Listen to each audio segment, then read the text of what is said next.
نحمدہ و نصلی علی رسولہ الکریم اما بعد فاعوذ باللہ من الشیطان الرجیم بسم اللہ الرحمن الرحیم ومنہم من یلمزک فی الصدقات۔ ان منافقین میں سے نبی وہ بھی ہیں کہ جو صدقات کے معاملے میں آپ کو طعنے دیتے ہیں، آپ پر الزام لگاتے ہیں اور کہتے ہیں کہ اے محمد آپ عدل نہیں کرتے، معاذ اللہ، آپ جو ہے وہ اوروں کو دیتے ہمیں نہیں دیتے، معاذ اللہ۔ اللہ کے رسول نے ایک موقع فرمایا کہ اگر میں عدل نہیں کروں گا تو کون عدل کرے گا؟ لیکن وہ بدبخت آپ صلی اللہ علیہ وسلم کی شان میں گستاخی کرتے تھے۔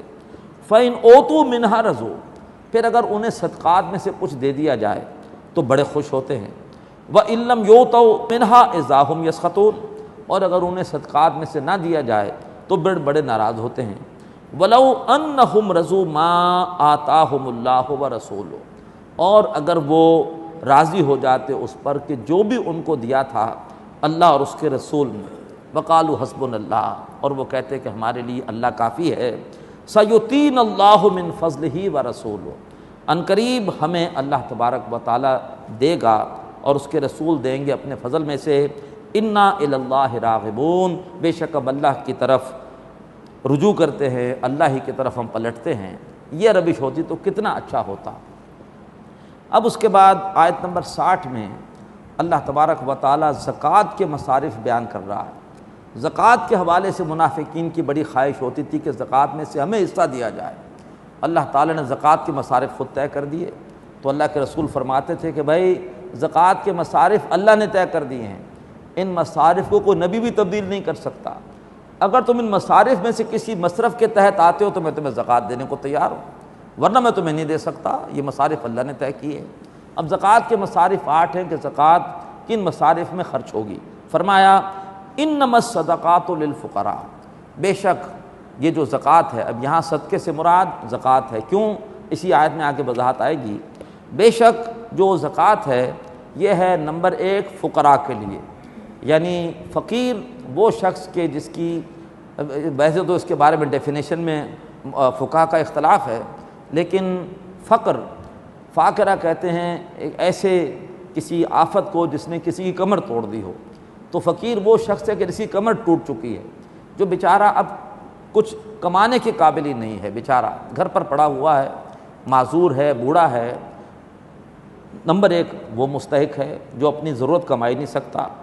والمساکین، اور زکوٰۃ ہے محتاجوں کے لیے۔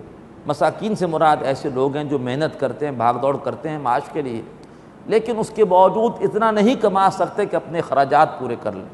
جیسے کہ ذکر آیا سورہ کہف میں کشتی کے بارے میں کہ وہ کشتی مساکین کی تھی جو کہ سمندر میں بھاگ دوڑ کرتے تھے اپنی معیشت کے لیے، اور بادشاہ انہیں غصب کرنا چاہتا تھا۔ اسی آیت سے لیا کہ مساکین اس کا مطلب ہے وہ لوگ ہوتے ہیں جو کچھ نہ کچھ محنت کرتے ہیں لیکن اس کے باوجود اپنی ضرورت پوری نہیں کر پاتے۔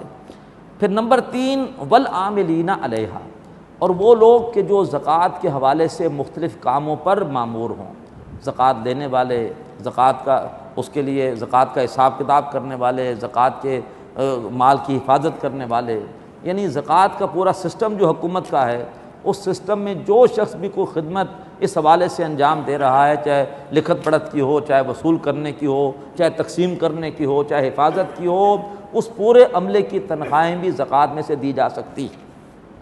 والمؤلفۃ قلوبہم، اور ایسے لوگوں کے لیے کہ جن کی تالیف قلب مقصود ہو، امید ہو کہ اگر ان کو زکوٰۃ دی جائے گی تو یہ اسلام قبول کر لیں گے، یا ابھی نو مسلم ہیں، ان کو زکوٰۃ دیں گے تو اس سے یہ اور اسلام میں پکے ہو جائیں گے، ان کو بھی زکوٰۃ دی جا سکتی ہے۔ وفی الرقاب، اور گردنوں کو آزاد کرانے میں، یعنی غلاموں کو آزاد کرانے کے لیے بھی زکوٰۃ دی جا سکتی ہے۔ والغارمین، اور زکوٰۃ دی جا سکتی ہے مقروضوں یا جن پر کوئی تاوان آ گیا، جرمانہ آ گیا ہے، ان کو قرض یا تاوان کے بوجھ سے آزاد کرانے کے لیے بھی زکوٰۃ دی جا سکتی ہے۔ وفی سبیل اللہ، اور اللہ تبارک و تعالیٰ کی راہ میں ہے، اللہ تبارک و تعالیٰ کے دین کی خدمت کے لیے، اللہ تعالیٰ کی راہ میں جنگ کے مصارف کے لیے بھی زکوٰۃ دی جا سکتی ہے۔ وابن السبیل، اور مسافروں کو بھی زکوٰۃ دی جا سکتی ہے اگر وہ سفر کی وجہ سے کسی مشکل میں آ گئے ہوں۔ فرمایا فریضۃ من اللہ، یہ اللہ تعالیٰ کی طرف سے فرض ہے۔ یہ فرض کا لفظ یہ ظاہر کر رہا ہے کہ اس سے مراد ہے زکوٰۃ، یہ نفلی صدقہ نہیں ہے، اس سے مراد ہے زکوٰۃ۔ فریضۃ من اللہ، یہ اللہ تعالیٰ کی طرف سے فرض ہے، واللہ علیم حکیم، اور اللہ تعالیٰ سب کو جاننے والا اور کمال حکمت والا ہے۔ فقہ حنفی کی روح سے زکوٰۃ کے مصارف کے لیے دو شرائط ہیں، ایک ہے تملیک کی شرط کہ جس کو زکوٰۃ دو اس کو زکوٰۃ کا مالک بنا دو، اور دوسری شرط یہ کہ زکوٰۃ اسی کو ملے گی جو کہ جس میں ساتھ معاملہ فقر کا بھی ہو، جو ضرورت مند بھی ہو۔ باقی اس کے حوالے سے دوسرے فقہاء کی رائے اس حوالے سے اس میں کو تھوڑا سا فرق ہے، انشاءاللہ اس پر بعد میں گفتگو ہوگی۔ اقول قولی ھذا واستغفر اللہ لی ولکم ولسائر المسلمین والمسلمات۔